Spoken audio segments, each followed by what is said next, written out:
এই পরিচালনা করতে গিয়ে প্রথম বছরে হয়তো কোনো পুরস্কার দেয়া নেওয়ার মধ্যে একটু ত্রুটি হতে পারে। আমি অনুরোধ করব নিজ গুণে সকলে ক্ষমা করবেন। আগামীতে সেই যে ভুল তার থেকে শিক্ষা নিয়ে আবার আমরা সম্পূর্ণতা করার চেষ্টা করব। আর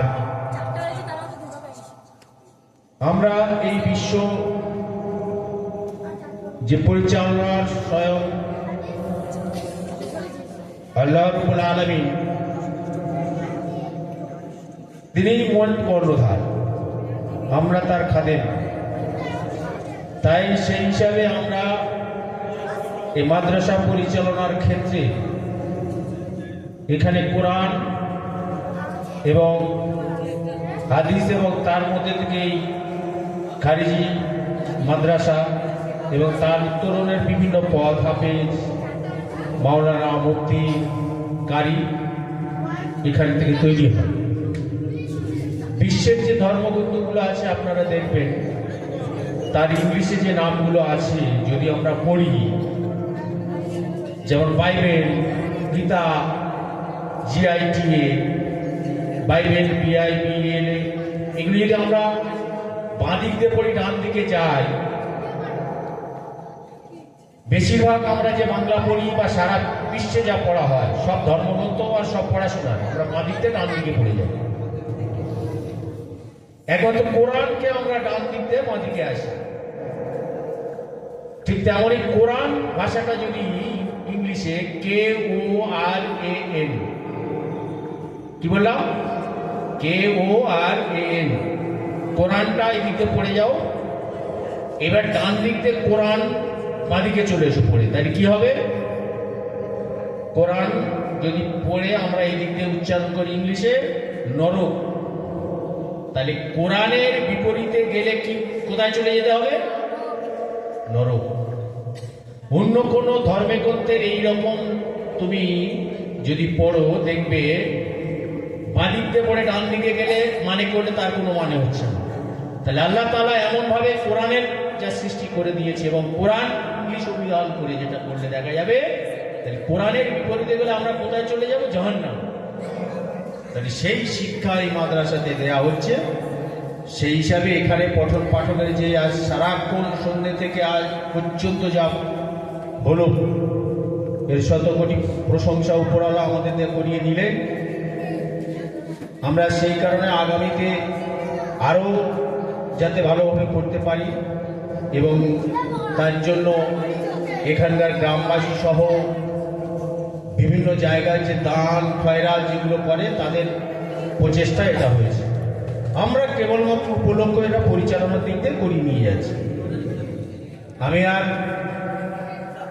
তার মধ্যে থেকে বেশি আমরা এই 3 বছর কমিটি এখানে চালাতে গিয়ে শিক্ষকদের সাথে আমার একটু রাগারাগি হয়েছিল যে ছেলেপুলেদের পড়াশোনার সাথে কোনো কম্প্রোমাইজ করতে পারছি না, তাদের প্রদর্শন তেমন করতে পারছি না। তো ওরা সেদিনেই বলেছিল আপনি দেখে নেবেন আগামী রবিবারই। তা সে সত্যি তার এখানটায় ভালো মানে একদম যা প্রদর্শন দিলেন, আশা করি আগামীতে এরকমই আরও ভালো হবে। এর বিভিন্ন যে দিকগুলো রয়েছে তার মধ্যে থেকেই তাদের যে আমি হয়তো একটু খারাপ ভেবেছিলাম যে পড়াশোনার মধ্যে মনে হয় তারা গাফিলতি করছে, সেটার ভুল ভাঙলো। আরও চমৎকারভাবে তারা তৈরি করবে সেটা তারা মনস্থির করেছে। আমি আরেকটু বলবো, এবছর জলসা আমরা একটু পিছিয়ে দিয়েছি, সেই কারণে এইটা একটু বড়ভাবে করা হলো।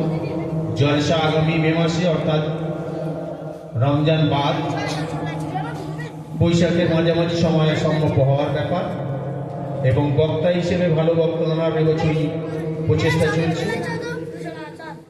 আর এই রমজান আসছে, রমজানে বিভিন্ন মাদ্রাসার দান তারা নিতে থাকে এবং দেয়া দরকার। তবু এত অঞ্চলের সকল আমাদের ধর্মপ্রাণ এবং মাদ্রাসা অনুরাগীদের কাছে বলো, প্রথম পাওয়ার ক্ষেত্রে আমার দেশের মাদ্রাসা যেটা আছে সেখানে আমাদের দানটা আগে আপনারা দেবেন। মাদ্রাসা শিক্ষক হাফেজ ইলিয়াস মণ্ডল একটু দুর্বল হয়ে গিয়েছেন।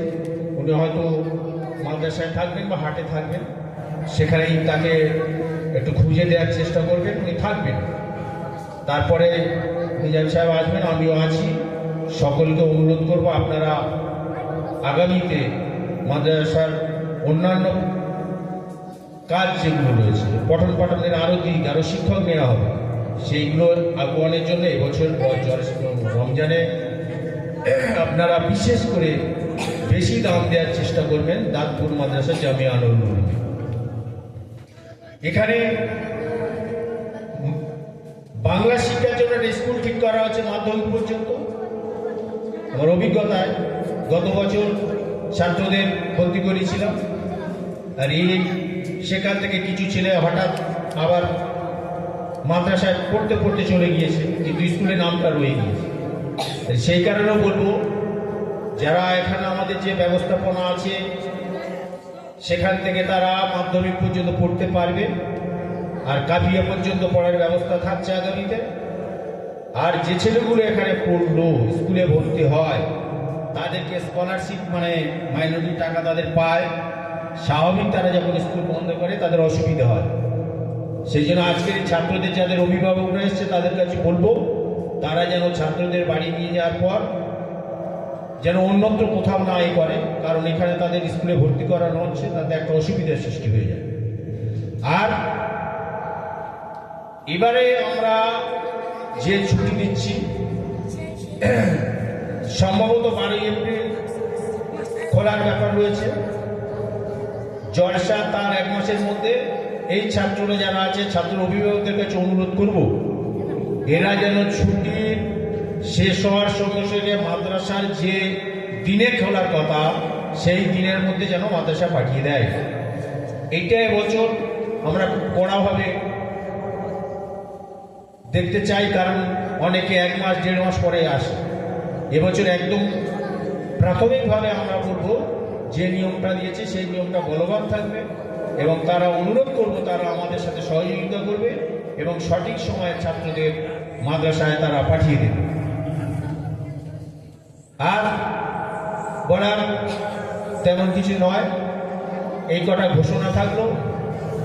তবে দুঃখের বিষয় থাকে অনেক, মাদ্রাসা পরিচালনা করতে গিয়ে অনেক সময় নানান কথাবার্তা এই সঙ্গে থাকে, পড়াশোনা হয় না, ওটা হয় না, ওই হয়, এইসব বিষয়গুলো এক সন্ধিক্ষণে দাঁড়িয়ে মাদ্রাসা পরিচালনার ভার জনগণ ন্যস্ত করেছিল। সেখান থেকে আজকের উত্তরণের পথে আগামী বছর আমরা সম্ভবত একজন হাফেজ সেখান থেকে পাগড়ি পাবেই আশা করি, আমরা সেইভাবেই আমাদের নিয়ে যাচ্ছে পথ। আর যে ছেলেগুলো এখন তৈরি হচ্ছে, পরবর্তী পরিচালনা কমিটি আসলে তারা মনে হচ্ছে তাদের উত্তরোত্তর যে আমরা ছাত্রছাত্রীরা রেখে যাব, তাদের প্রদর্শন ভালো হবে। আমরা সেজন্য বলবো আপনারা সহযোগিতা করছেন, আরও সহযোগিতা করবেন, এবং আগামী জলসা আমরা পিছিয়ে দিয়েছি, সেই জলসাতেও আপনারা সকলে সহযোগিতা করবেন, সাহায্যের দানের হাত বাড়াবেন। এই জলসা উপলক্ষে আগামী রবিবার সাধারণ সভা একটা ডাকা হচ্ছে, জলসার দিন ধার্য, জলসার বক্তা নির্ধারণ। ইতিমধ্যে আমরা এই মাইকের মাধ্যমে ঘোষণা করছি, আগামী রবিবার মাগরিব বাদ মাদ্রাসা ভবনে জলসার দিন ধার্য ও বক্তা নির্ধারণের জন্য সাধারণ সভা ডাকা হয়েছে। সকল গ্রামবাসীদের অনুরোধ সেই সভাতে হাজির হওয়ার জন্য, এবং জলসার দিন ধার্য ও বক্তা নির্ধারণের জন্য আপনারা আসবেন, আমাদের সাথে সহযোগিতা করবেন।